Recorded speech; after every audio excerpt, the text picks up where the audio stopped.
नमस्कार दोस्तों, मैं अभिषेक रावत हमारे यूट्यूब चैनल ग्राउंड जीरो पर आपका हार्दिक स्वागत करता हूं। आज मैं क्लास 11th की physics chapter number first unit first को डिफाइन करूंगा। इसके बहुत सारे कंसेप्ट को आपको अच्छे से बताऊंगा और आपको आने वाले फ्यूचर में फिजिक्स से रिलेटेड कोई भी दिक्कत नहीं होगी। जैसे कि मैंने लिखा हुआ है, फिजिक्स A to Z पूरी नॉलेज दूंगा। तो दोस्तों, बिना किसी देरी के शुरू करते हैं।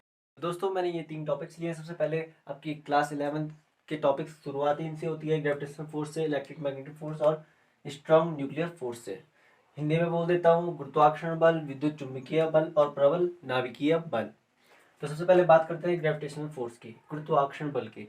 दोस्तों, इसके बारे में आपने बहुत बार सुना होगा ग्रेविटेशनल फोर्स के बारे में कि ग्रेविटेशनल फोर्स होता क्या है। ये ग्रेविटी में पृथ्वी या अर्थ में लगता है। तो ये कि मैं बताता हूँ आपको कि आपकी फिजिक्स में स्टार्टिंग पॉइंट्स में ये बातें इसमें है। तो जो ग्रेविटेशनल फोर्स होता है, ये ग्रेविटी के कारण होता है। ग्रेविटेशन जो फोर्स होता है, ये दो पिंडों के बीच में लगने वाला फोर्स होता है, दो बॉडीज के बीच में। ये जैसे फर्स्ट बॉडी है और ये सेकंड बॉडी है।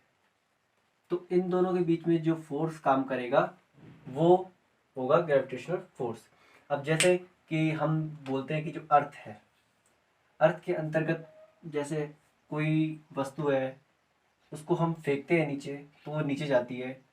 आपको पता ही है, न्यूटन जी ने हमें बता रखा है कि कोई वस्तु को हम छोड़ देते हैं तो वो नीचे गिर जाती है, वो ग्रेविटेशनल फोर्स के कारण नीचे गिर जाती है। तो वो वस्तु और पृथ्वी, ये वस्तु और जो अर्थ है, ये दोनों एक दूसरे के रिस्पेक्ट में है। तो वो वस्तु हो गई पहली बॉडी और जो अर्थ है वो हो गई दूसरी बॉडी। तो इन दोनों के बीच में जो फोर्स काम कर रहा है उसे कहते हैं हम ग्रेविटेशनल फोर्स। ग्रेविटेशनल फोर्स हमेशा किन्हीं दो पिंडों के बीच में लगता है। जैसे कि हमने बताया कि एक वस्तु और पृथ्वी के बीच में लगने वाला फोर्स ही ग्रेविटेशनल फोर्स होता है। ग्रेविटेशनल फोर्स जरूरी नहीं है कि पृथ्वी के अंदर ही लगता है, पृथ्वी के बाहर भी अपने अपने फोर्स होते हैं। सबके अपने अपने सभी फोर्स जनरेट करते हैं। जो स्टार्स होते हैं, अलग अलग सैटेलाइट्स होती हैं, उन पे भी फोर्स लगता है। चांद का भी अपना एक फोर्स होता है, जिससे कि आपको पता ही कि ज्वार भाटा जो आते हैं मून के अट्रैक्शन के कारण आते हैं, उसके भी अपने फोर्सेस होते हैं। वैसे जो अर्थ का फोर्स होता है वो होता है ग्रेविटेशनल फोर्स। तो दोस्तों, ये मैंने पहला टॉपिक आपको ग्रेविटेशनल फोर्स के बारे में बताया। दूसरी बात करते हैं इलेक्ट्रोमैग्नेटिक फोर्स। इलेक्ट्रोमैग्नेटिक फोर्स में जाने से पहले मैं एक बात और बता दूं आपको ग्रेविटेशनल फोर्स के बारे में, कि मैं आपसे एक क्वेश्चन पूछता हूँ छोटा सा, कि एक है 2 किलोग्राम का वाट और एक है 10 किलोग्राम का वाट। एक का वेट है 2 किलोग्राम और दूसरे का वेट है 10 किलोग्राम। इन दोनों को मुझे नीचे फेंकना है या नीचे तक पहुंचाना है। तो किस पे ज्यादा ग्रेविटी काम करेगी, ज्यादा ग्रेविटेशनल फोर्स काम करेगा? तो दोस्तों, आप बोलोगे कि 10 किलोग्राम पे ग्रेविटेशनल फोर्स ज्यादा काम करेगा क्योंकि उसका वेट ज्यादा है। बट ये गलत है। सब ग्रेविटेशनल फोर्स कभी भी डिफरेंस नहीं करता किसी में। वो इसमें भी इक्वल लगाएगा, इसमें भी इक्वल लगाएगा। जैसे कि आपको पता है ग्रेविटेशनल फोर्स कितना होता है, 9.8। तो 9.8 मीटर पर सेकेंड का वो फोर्स लगाएगा इस पे भी, और 9.8 मीटर पर सेकेंड का फोर्स स्क्वायर, सेकेंड स्क्वायर का फोर्स वो लगाएगा इस पे भी। तो वो इक्वल फोर्स लगाता है। ग्रेविटेशनल फोर्स का भी डिफरेंस नहीं करता, वो इक्वल फोर्स लगाएगा दोनों में या नीचे पहुंचने में। पर इनकी जो स्पीड होगी, सबसे पहले 10 किलोग्राम वाला पहुंचेगा। क्यों?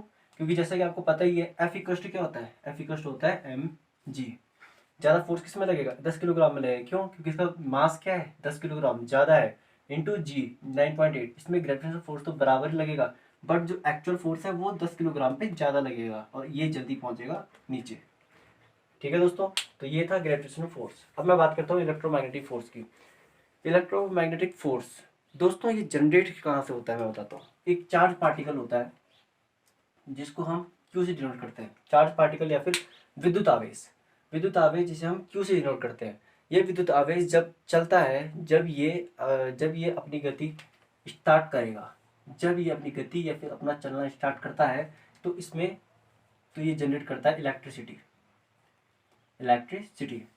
जैसे कि आपके घरों में जो लाइट्स आती हैं उनमें क्या क्या दौड़ रहा है, करंट दौड़ रहा है ना। हम बोलते नहीं करंट दौड़ रहा है, बट करंट तो दौड़ रहा है, पर करंट का रीजन कौन है, चार्ज पार्टिकल क्यू, विद्युत आवेश। विद्युत आवेश ही कारण है आपकी इलेक्ट्रिसिटी का, आपकी विद्युत का। तो जब क्यू एक स्थान से दूसरे स्थान तक जाता है तो वो इलेक्ट्रिसिटी उत्पन्न करता है, इलेक्ट्रिसिटी उत्पन्न करता है। और जब इलेक्ट्रिसिटी उत्पन्न होती है तो मैग्नेटिक फील्ड भी क्रिएट होता है, साथ ही साथ मैग्नेटिक फील्ड भी क्रिएट होता है। मैक्सवेल के लॉ में आप आगे पढ़ोगे कि जहाँ जहाँ इलेक्ट्रिसिटी होती है वहीं मैग्नेटिक फील्ड भी क्रिएट होता है। इसका मैं आपको एग्जांपल बताता हूँ। जैसे कि आपको कभी खुदा ना खास्ता करंट लग जाता है, तो जैसे आपको करंट लगता है तो आप इलेक्ट्रिसिटी, उसमें चार्ज चल रहा है, चार्ज चल रहा है तो इसका मतलब उसमें इलेक्ट्रिसिटी उत्पन्न हो रखी है। और उस इलेक्ट्रिसिटी में आपने हाथ रखा, उसके अगर आप ये तार के अगर आसपास भी आप हो इधर साइड, तो आप उस पर चिपक जाओगे, उस पर चिपक जाओगे और वो छोड़ेगा नहीं। तो ये क्वालिटी कहाँ से आती है उसके अंदर कि वो आपको आसपास भी हो तो आपको अंदर ला देता है और फिर छोड़ता नहीं है, काफ़ी देर बाद छोड़ता है। तो ये होती है मैग्नेटिक फील्ड की क्वालिटी। उसके अंदर मैग्नेटिक फील्ड की क्वालिटी भी आ जाती है चार्ज पार्टिकल के अंतर्गत। तो इसी को कहते हैं हम electromagnetic force. Electromagnetic force charge के अंतर्गत होता है। और दोस्तों मैं यहाँ पे आपको एक और बात बता दूं, जैसे कि कोई तार है, इसमें चार्ज है, चार्ज की डायरेक्शन इधर साइड है, तो इलेक्ट्रिसिटी की डायरेक्शन, करंट की डायरेक्शन, जो हमारा करंट होता है CURRENT, जो करंट की डायरेक्शन होगी वो किधर साइड होगी, अपोजिट होगी। हमेशा याद रखना दोस्तों, चार्ज और करंट की जो डायरेक्शन होती है एक दूसरे के अपोजिट होती है। ओके दोस्तों, अब मैं बात करूंगा लास्ट स्ट्रॉन्ग न्यूक्लियर फोर्स की, प्रबल नाभिकीय बल। स्ट्रॉन्ग न्यूक्लियर फोर्स के बारे में अगर मैं बात करूं तो जैसा कि आपको पता ही है, ये होता है हमारा यहाँ पे न्यूक्लियस, ये होता है न्यूक्लियस। तो न्यूक्लियस में क्या होते हैं हमारे, प्रोटॉन प्लस न्यूट्रॉन। न्यूट्रॉन और प्रोटॉन हमारे न्यूक्लियस में होते हैं और इसके सराउंडिंग इलेक्ट्रॉन क्या करता रहता है, गति करता रहता है। तो बीच में जो प्रोटॉन और न्यूट्रॉन्स होते हैं, इनके बीच में काफ़ी ज़्यादा स्ट्रॉन्ग अट्रैक्शन फोर्स होता है। प्रोटॉन और न्यूट्रॉन में, प्रोटॉन और न्यूट्रॉन में बहुत स्ट्रॉन्ग अट्रैक्शन फोर्स होता है और उसी को हम कहते हैं न्यूक्लियर फोर्स। इन दोनों के कारण ही न्यूक्लियर फोर्स उत्पन्न होता है।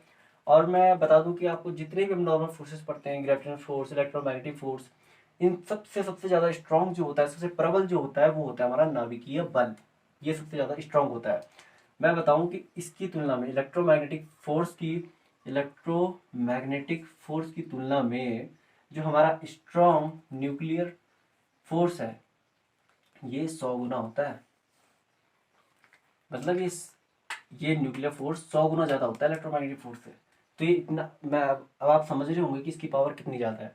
आपको पता है कि यूरेनियम वगैरह से हाइड्रोजन बम वगैरह जो बनते हैं, वो किस तरीके से बनते हैं, वो इतने स्ट्रॉन्ग क्यों होते हैं, तो इस प्रबल नाभिकीय बल के कारण होते हैं, जिनके न्यूक्लियस में प्रोटॉन और न्यूट्रॉन वर्क करते हैं एक दूसरे के अट्रैक्शन फोर्स के कारण।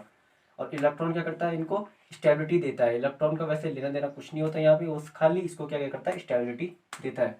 तो दोस्तों ये 3 टॉपिक मैंने आपसे डिफाइन करे। अब मैं नेक्स्ट टॉपिक आपको बताता हूँ।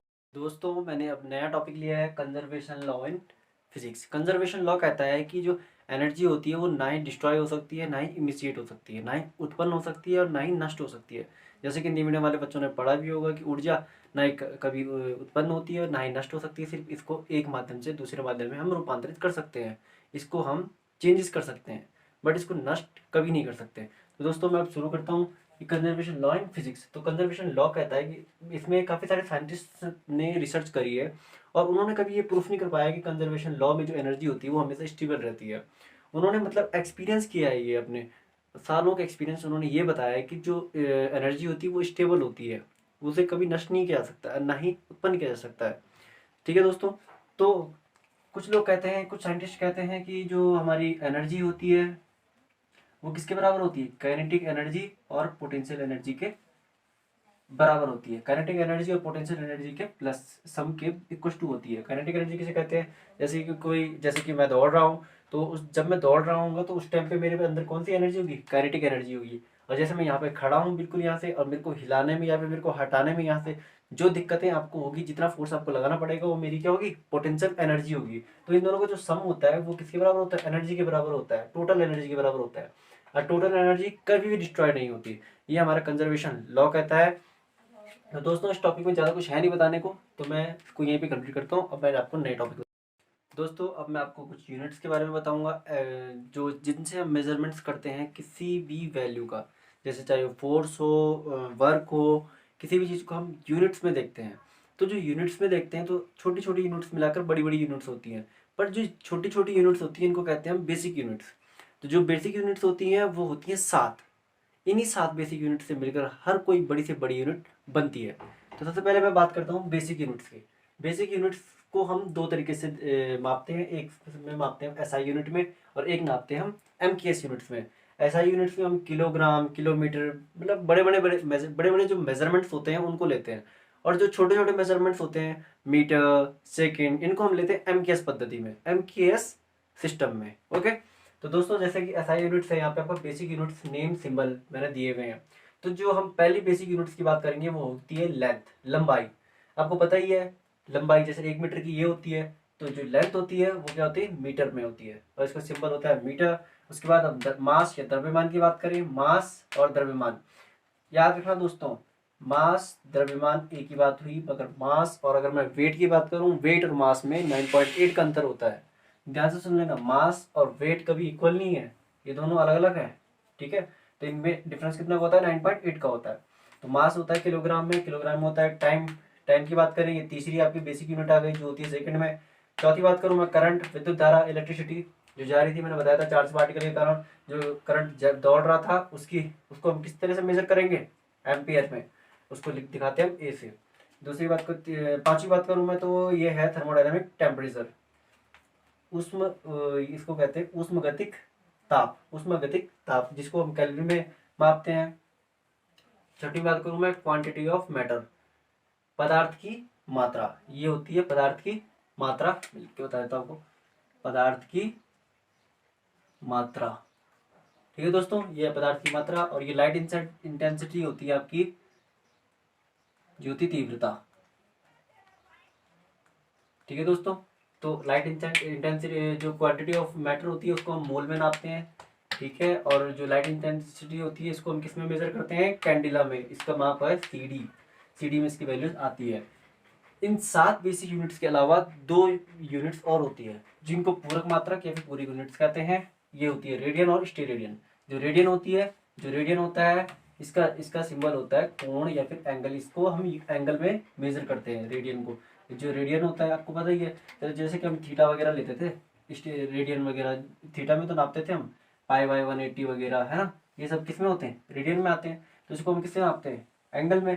और जो स्टेरेडियन होता है इसको हम मांगते हैं घन कोण में या फिर क्यूब एंगल में। ओके दोस्तों, तो ये थे बेसिक यूनिट्स जो मैंने आपको बताई। अब मैं आपको एक और टॉपिक बताता हूँ दोस्तों। मैं आपको लास्ट में बताने वाला हूँ सोनार का कंसेप्ट। सोनार एक ऐसी युक्ति है, एक ऐसा प्रोसेस है जिसके थ्रू हम समुद्र में, सी में जो नीचे की गहराई मापते हैं, या फिर उसमें भी गहराई के बीच में आने वाले जो चट्टानें होती है, जो अलग अलग तरह की चीज़ें होती है, उसको मापते हैं।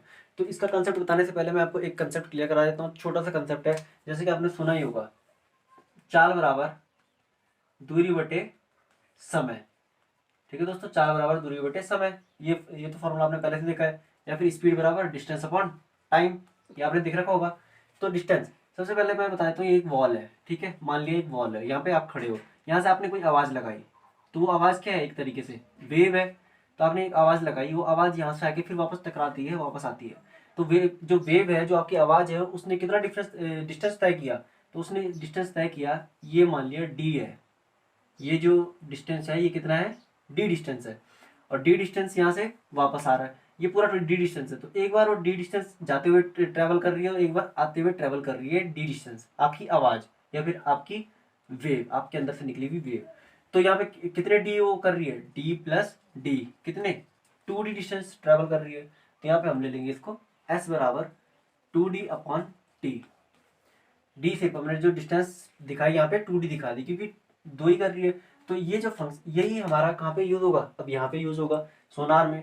सोनार में क्या होता है कि ये यहाँ से होता है ट्रांसमीटर, ट्रांसमीटर से क्या होती है, वेव्स निकलती है और वो नीचे जाके टकरा के फिर रिफ्लेक्ट होके वापस यहाँ पे रिसीवर पे आती है।